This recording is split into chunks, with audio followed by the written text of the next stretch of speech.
ఈరోజు మన జీవితంలో దేవుడు అడుగుతున్నది ఏమంటే, నా చిత్తం చేయండి,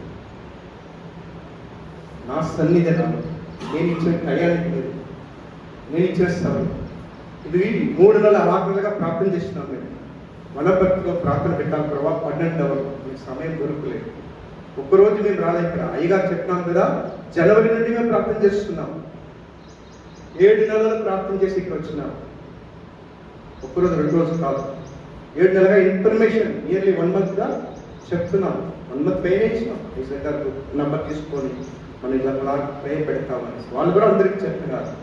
అయినా కూడా మనము మన సమయమే నా సమయం, దేవుని సమయం కాదు. దయచేసి అందరినీ చేతులెత్తి అడుక్కుంటాను, మీ కారును కూడా నేను పట్టుకుంటాను, ఏం అభేదం లేదు. దేవుడు ఇచ్చిన సమయం కొన్ని దినాలు మన లోపల జీవిస్తాం, ఎన్ని రోజులు తెలియదు.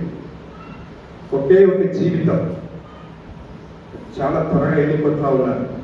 ఒకే జీవితమే మనం జీవిస్తాం.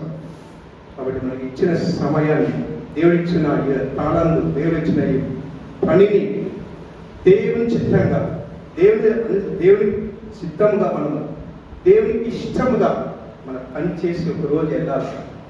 ఒకరోజు వెళ్ళేటప్పుడు దేవుడు